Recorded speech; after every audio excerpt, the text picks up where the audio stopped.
Thank you, everybody, for gathering with us today. We're here today to talk about something that more than half of the governors of the United States of America have been working on that we want to announce to you today. Before we start talking about that, however, I do want to talk a little bit about something that happened as I was traveling to the Rio Grande Valley today. There was a shooting that took place in a high school located in Arlington, Texas. I've had the opportunity to talk to the mayor in Arlington, Texas, and to talk to Director Steve McCraw, the director of the Texas Department of Public Safety, to make sure that the state of Texas is using the Texas Department of Public Safety as well as any and all other tools to assist Arlington and the surrounding communities, all of which have law enforcement fully engaged in this process. Let me just give you the latest update that I have right now, knowing that facts are changing on the ground as we speak. According to Director McCraw, the school is safe and secure. The shooter has been identified, and there is a search for the shooter. We know the shooter's car. We feel confident that the shooter will be located very, very soon. The shooter, under Texas law, it is illegal for the shooter to either possess or to have purchased the gun that was used in this crime. What I understand, just very briefly, is that a fight broke out inside the school and the shooter pulled out the gun that he had illegally and shot several people. We are still awaiting word about exactly how many people were shot. I don't have any information about any loss of life, but it would be completely premature to make any comment whatsoever about the lives of anyone. What we can say, obviously, is this, and that is we grieve for everyone who's been harmed or impacted by this in any way whatsoever. And we, as a state working with the local communities, will do everything possible to ensure that the shooter is swiftly and effectively prosecuted. Now on to what we are here for today. Obviously, we are at the border here in Texas, and we're here to talk about border-related issues. And let me just start out by making a very clear point, and that is President Joe Biden has caused a humanitarian crisis and chaos on our border. All Americans saw exactly what happened in Del Rio, Texas just last month, and we know that that chaos will be repeated unless and until President Biden takes action. 26 of America's governors have worked together to develop specific actions that Biden can take immediately to end the crisis on the border that he has caused. We, all of us, asked the president for a meeting to visit with us about this, and he refused to meet with us, and he completely ignored us. 9 of the 26 governors that crafted this action plan gathered today at the border, a border, by the way, that President Biden has never even been to. We're here to announce 10 actions that President Biden must take immediately. For me, I will mention 3. 1, the Biden administration must reinstate the Remain in Mexico protocols, which require asylum seekers to remain in Mexico while awaiting their court hearing. This is a proven deterrent to crossing illegally. 2nd, the Biden administration must finish securing the border, which includes, among other things, finishing the border wall. 3rd, the Biden administration must enforce Title 42 health restrictions at the border. And then I'll add this. While Joe Biden has done absolutely nothing to solve the crisis that he caused, Texas has taken 10 actions, not plans, but actions to address the Biden border crisis. 1, I signed laws providing $3 billion of Texas taxpayer money for Texas to do the federal government's job to secure the border. 2nd, I've deployed thousands of National Guard and Texas Department of Public Safety troopers and officers to secure the border. They are credited with forming a barrier that shut down the illegal migration surge in Del Rio. Third, we created a system to arrest and jail illegal immigrants who are trespassing in Texas. Fourth, I signed a budget approval and provided the authorization to build a border wall in Texas. Fifth, I signed a law to make it easier to prosecute smugglers who are bringing illegal immigrants into Texas. Sixth, I signed 9 laws cracking down on human trafficking in Texas. Seventh, I signed a law that creates a new crime for the manufacture or distribution of fentanyl. This targets the gangs and cartels that Biden is allowing into America who are trafficking this deadly drug. 8, I declared a disaster for border counties that are suffering from the surge of illegal border crossings. 9, I issued an executive order to prevent NGOs from transporting illegal immigrants in Texas. And 10th, Texas took legal action to enforce the Remain in Mexico policy as well as the Title 42 policy. In that regard, a federal judge in Texas ruled in our favor, commanding the Biden administration to continue to keep the Remain in Mexico policy in place. The Biden administration has refused not only to keep that policy in place, but the Biden administration has also ignored that order issued by a federal court that was appealed all the way up to the Supreme Court and allowed to stay in place at this time. The Biden administration is in violation of a federal court order to impose the Remain in Mexico policy.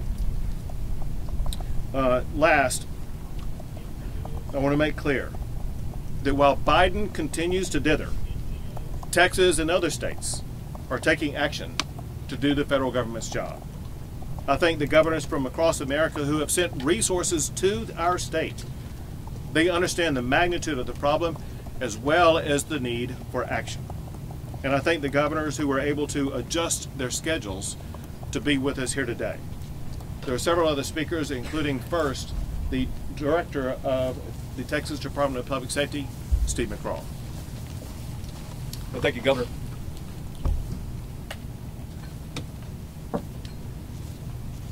You've heard us say this before, you've heard the Governor say it. There cannot be the most significant threat to Texas is clearly an unsecured international border with Mexico. It's the most significant public safety and homeland security threat. It's allowed the Mexican cartels to evolve and become the most dangerous, most violent, most brutal criminal organizations in the world. They dominate the drug and human trafficking market throughout the United States. And if you have a fentanyl problem in Iowa, you have one in Oklahoma, you have a border problem. And that's exactly what's been going on. The governor's taken us, the state's spent a lot of money over the years in terms of how we can provide direct support to the brave men and women of the U.S. Border Patrol to be able to support their mission.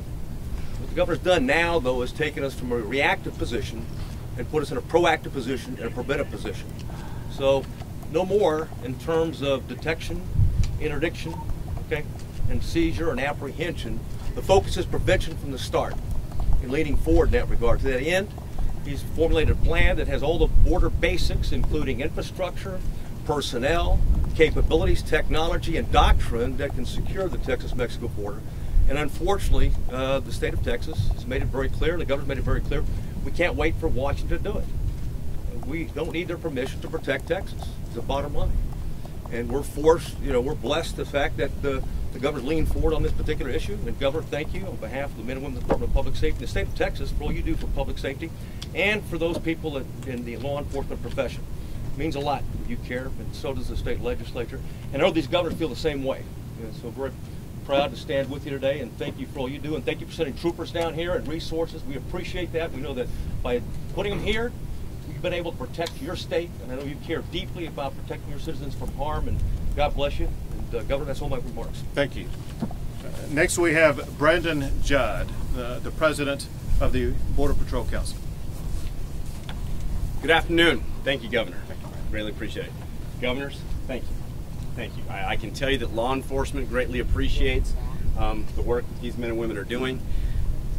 Sure would have been nice if we could have had just as many Democrat governors as well to discuss this issue. We have to have an honest conversation. Criminal cartels listen to actions. They don't care about words. And the actions of the Biden administration is very clear. If you cross the border illegally, you will be rewarded. And that's what this administration is doing. So as they give lip service to an issue, as they say the borders are closed, their actions clearly demonstrate otherwise. If we continue to reward criminality, if we continue to reward people for crossing the borders illegally, people are going to continue to come. It's interesting, we always say we shouldn't recreate the wheel. President Biden has the blueprints. President Trump did in fact create the wheel. He showed what needs to be done in order to control illegal immigration. If we can control illegal immigration, we can then go after the profits of the cartels. We can cut down on the drugs that are going to these states that are killing so many of our children, of our family members. If we can't do that, the cartels will continue to control everything that is happening on the border. President Biden has a responsibility to the citizens of this great nation to do what's right by them, not by the cartels. Do not allow the cartels to make the profits that they are making, which, by the way, is over $400 million every month in illegal alien smuggling. That does not count the drug smuggling. Over $400 million a month. That's an astronomical number. There's a reason that they're in that business, in the illegal business. Again, I want to thank the governors. I feel for you. I feel for what you have to deal with in your states, with your families, with your family members, simply because we don't have the policies that does not cost the taxpayer a cent. If you ask me, do we need more resources? We do. Do we need more infrastructure? Yes. Technology? Yes. But it must start with policy. Policy will allow us to get this under control, and then we can look at what needs to be done after that. Governor Abbott's leadership on this issue has been fantastic. Law enforcement is grateful to him for what he's been doing to help us try to get this issue under control. But without President Biden, we're going to continue to talk about this year in, year out. Thank you, Governor. Thank you. Next is Arizona Governor Doug Ducey. Thanks very much, Brandon, and I want to say thank you to Governor Abbott for welcoming us to see what's unfolding here in Texas. The situation here is certainly outrageous, and I want you to know you've seen the coverage.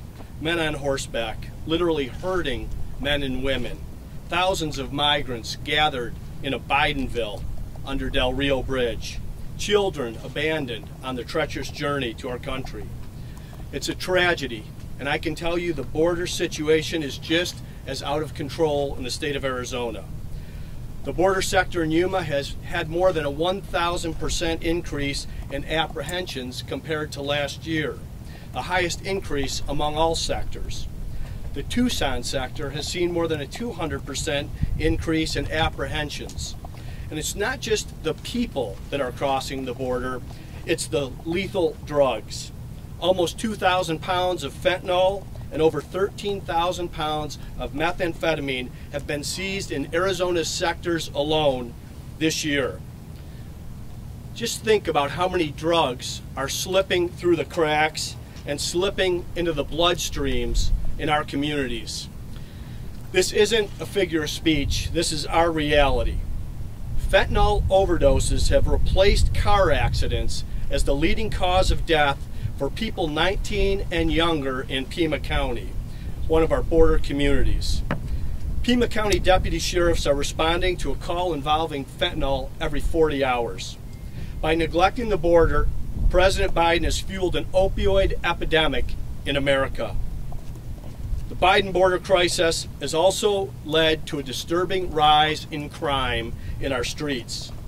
Because our border sheriffs have to spread their personnel thin between the border and the rest of their counties, there are far fewer officers patrolling our streets and keeping Arizonans safe. In Yuma, the amount of theft has increased by over 36% compared to the second half of last year. Homicides in Tucson are up almost 60% compared to this time last year. Our law enforcement officers in Arizona are some of the best in the nation, but they can only do so much when hundreds of thousands of migrants are flooding into the country illegally every month. There are 3 people to blame for making America a more dangerous place: President Joe Biden, Vice President Kamala Harris, and Secretary Alejandro Mayorkas. It's no secret anymore. They have created this crisis, and Americans know it. This year, President Biden took the oath of office to become our country's 46th Commander-in-Chief. Instead of commanding our military, he's commanded drug cartels and other criminals to wreak havoc on the United States. He and Vice President Harris and Secretary Mayorkas have allowed criminals and drugs to run rampant in our streets, and it's time for them to do something about it. I've joined 25 other governors, many who are standing behind me today, in sending a letter to President Biden requesting a meeting now. Either he's unwilling to solve this crisis or he doesn't know how. So we're here to offer solutions. It's been 16 days since we sent the President the letter, and we still haven't heard anything back. We're not going to sit around while Joe Biden refuses to act. The White House press secretary last week told Republican governors to be a part of the solution. We've tried to meet with the President and be a part of the solution, but he refuses. Even worse, he ignores, just like he's ignoring the border and the well-being of the American people. If the President won't meet with us, then we'll share our policy ideas today. Hopefully he'll hear the solutions and act. The Biden administration should begin by dedicating federal resources needed to eradicate human trafficking and drug trafficking along the southern border.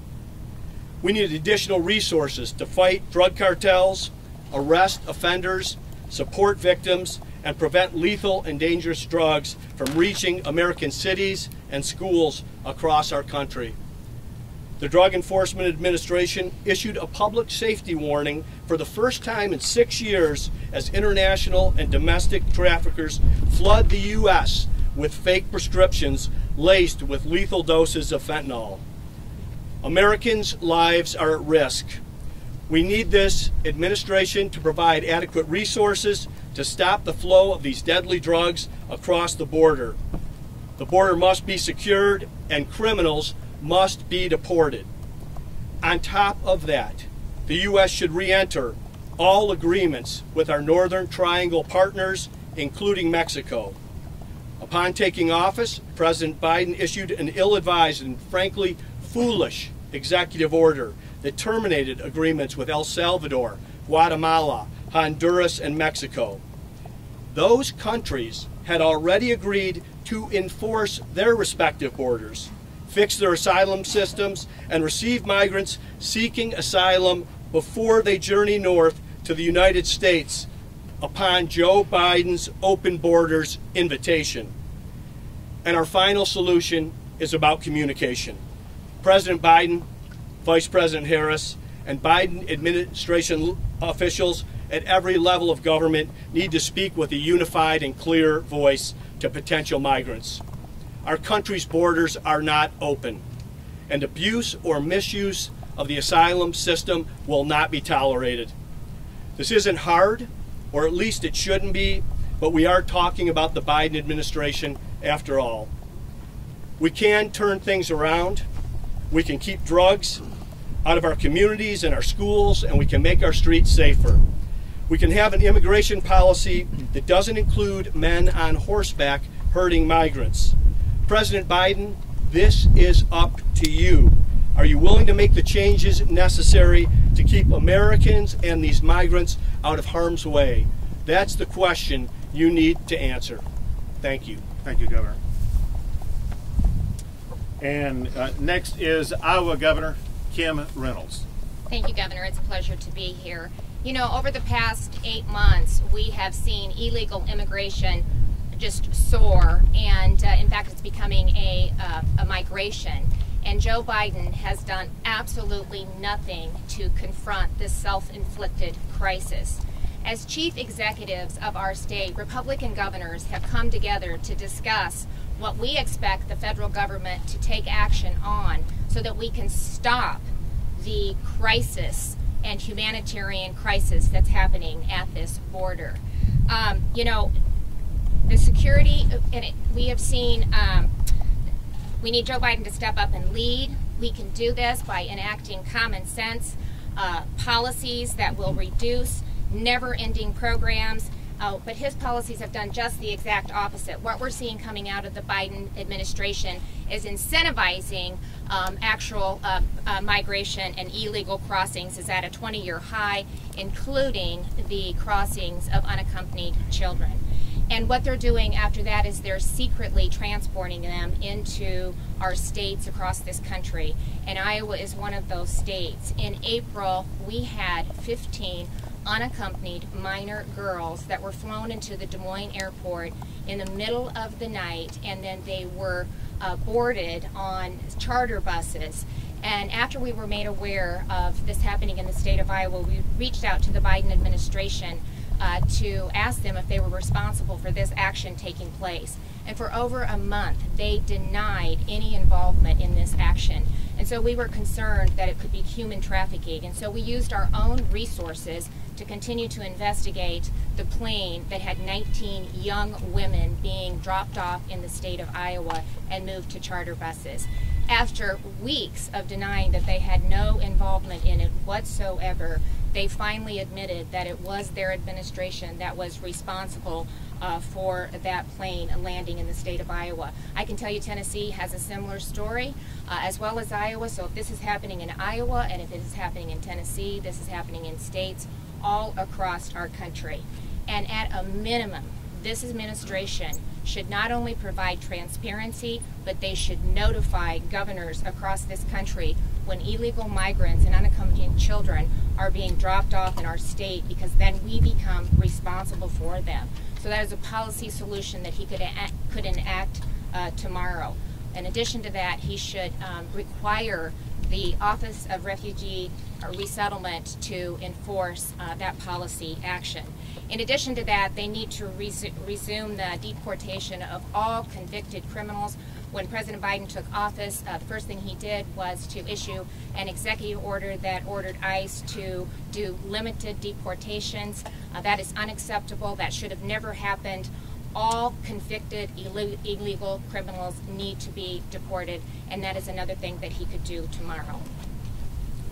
Thank you, Governor. And next we have Nebraska Governor Pete Ricketts. Thank you very much, Governor Abbott, for hosting us here today. And I want to start by thanking the men and women of the Customs and Border Patrol. They are heroes helping to secure our nation's border here, and they need to be supported. So thank you to them.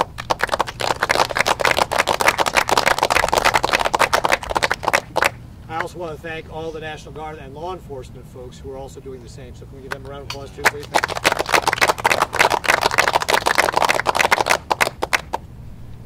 President Biden thinks that he can ignore this humanitarian and security crisis and it will go away. But we are here today to shine a light on what is going on here at the southern border and how it is impacting all of our states, not just the state of Texas.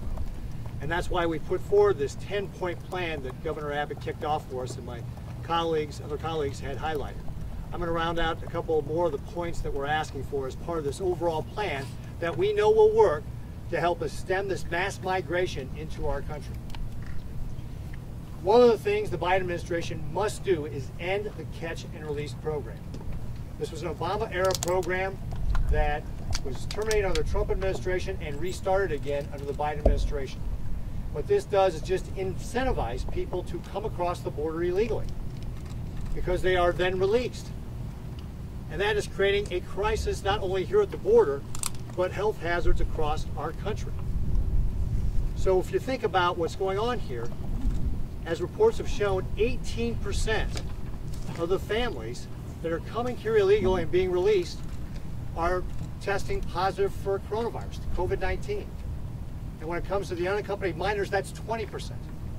In fact, I think there's a report out there that shows that the Biden administration may have placed up to 40,000 COVID positive people into our cities here in the United States.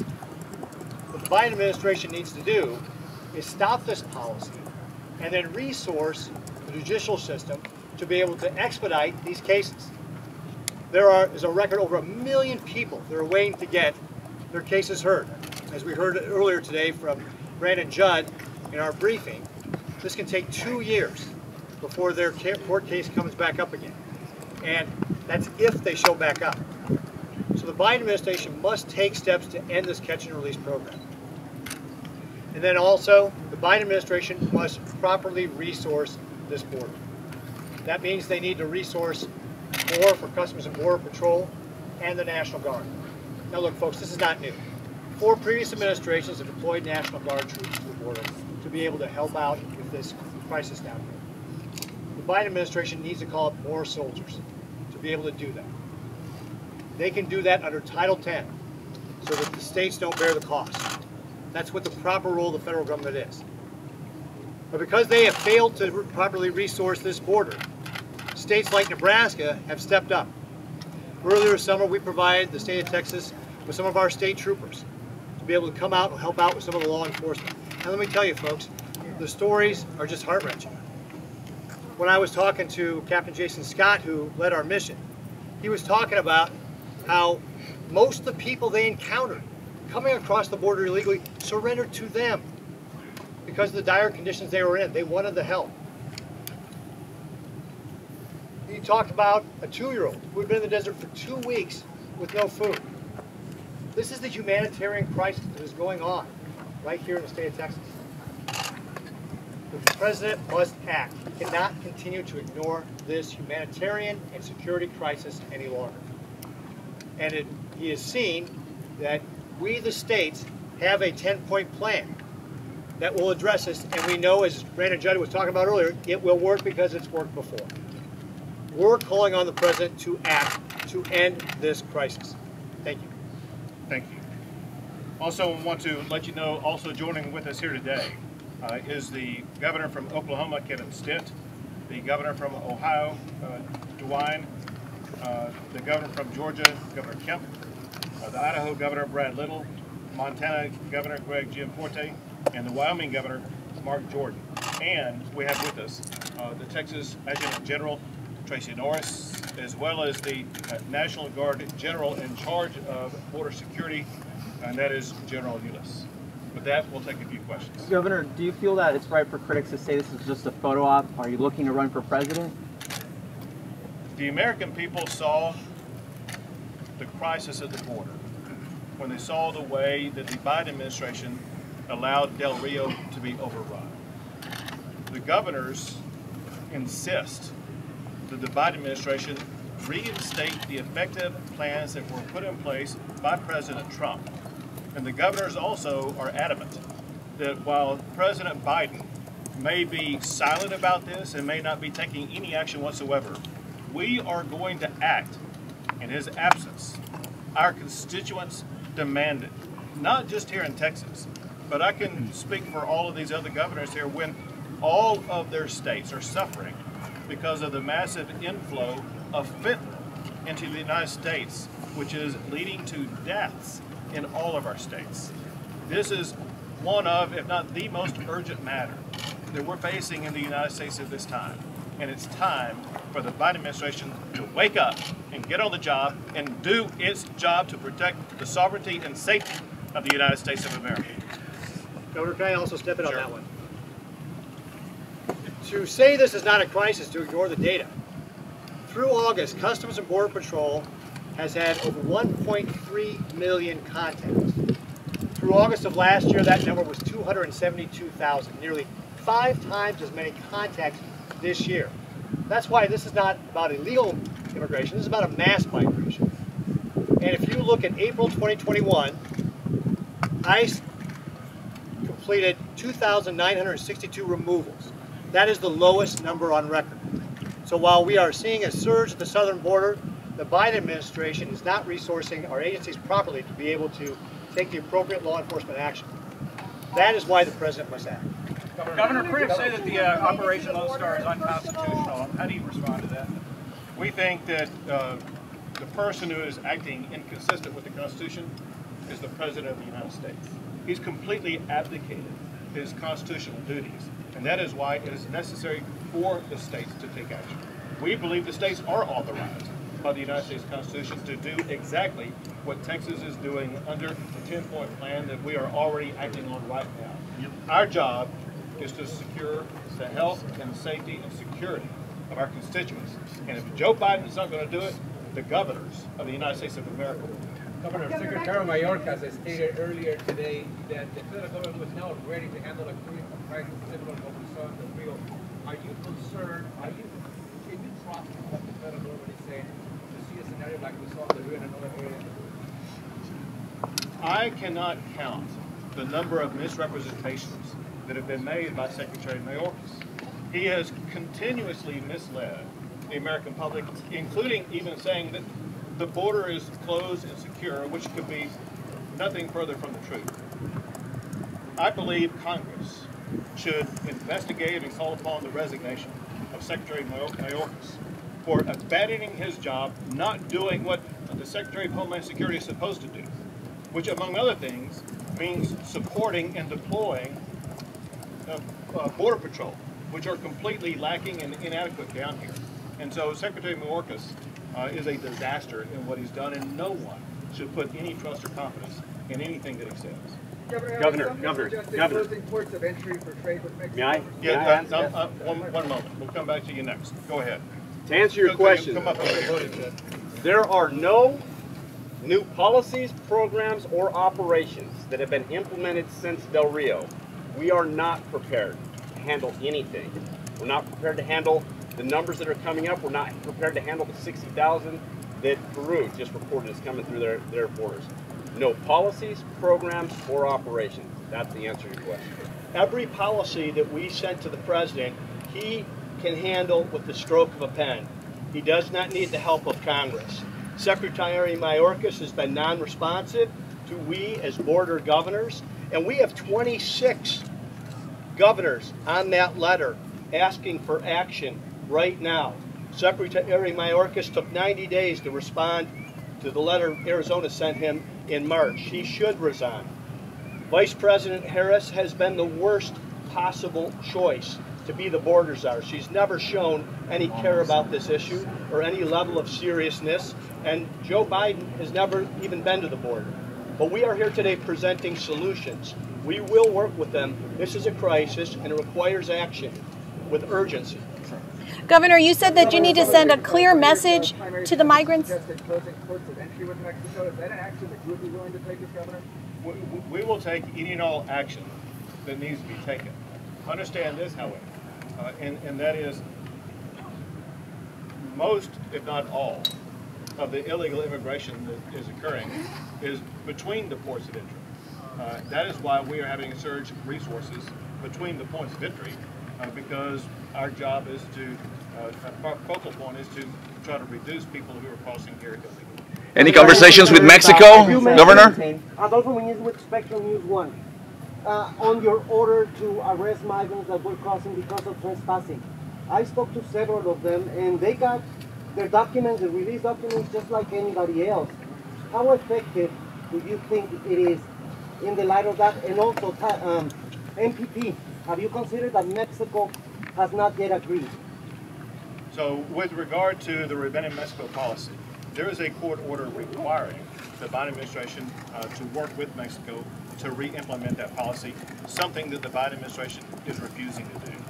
Second, with regard to the Texas policy, to arrest in jail people who are illegal immigrants coming into Texas and trespassing on private property, that's an effective way of sending a message. But if you come into the state of Texas illegally, you have a high likelihood of not getting caught and released, but instead arrested in jail. Governor, are you concerned about between fentanyl here at the border in faraway states like Iowa or perhaps Ohio? Earlier today, Director McCraw showed all of these governors a map of the way that fentanyl crisscrosses the entire United States of America. All of the governors who are with us today and those who are not with us today that have fentanyl going into their states. To give you just one mathematical example, and that is just the amount of fentanyl apprehended just by the Texas Department of Public Safety just this year is more than enough to kill every man, woman, and child in the states of Texas, California, and New York. All of those states are subject to having fentanyl taken into the states. And we'll have Governor DeWine from Ohio tell you more about Sure. what's I'd like to hear from happening Governor Reynolds if possible on that as well. Sure. So in Ohio, at least 80% of our overdose deaths every week are caused by fentanyl. It is being mixed into everything. I get calls, I get letters from family members who have lost someone. So this crisis at the southern border is a humanitarian crisis. It's also a drug crisis. It's a fentanyl crisis. And we're seeing the same thing, as I've indicated at our press conferences, with Interstate 35 and Interstate 80. We're a direct route for drugs to pipe through Des Moines, Council Bluffs, and then out through the United States. We've seen a tremendous increase, 4 times meth as well as fentanyl has increased. Earlier this year, it was 1,000% increase from what we saw over the same time last year. And that's killing our young people. And the other thing that we're also experiencing is the purity of the fentanyl that's coming in and the way that they're lacing it. We've also seen a tremendous uptick in the use of naloxone to combat fentanyl. And so we are seeing it like every other state across this country, and it's taxing not only Iowans, but our law enforcement as well. Governor Abbott, could you explain exactly what you all did on the tour? There with Nebraska as well.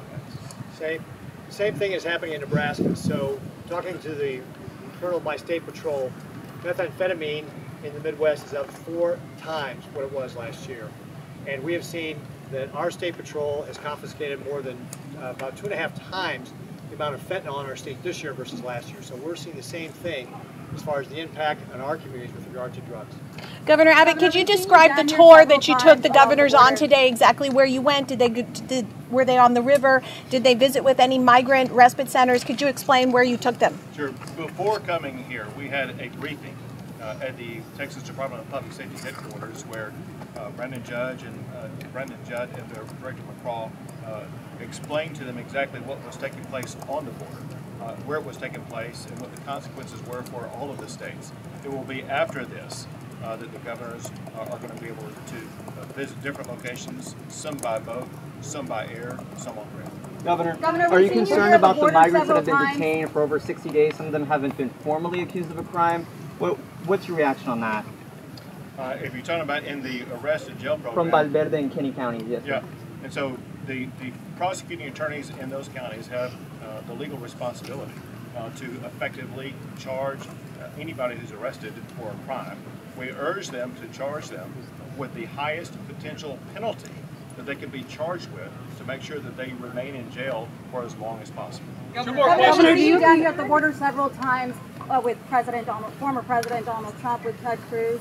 Now, if the Biden administration doesn't respond to this, how do you and other state officials plan to move forward? We will, speaking for the state of Texas, we are going to continue to escalate what we are doing to respond to this crisis.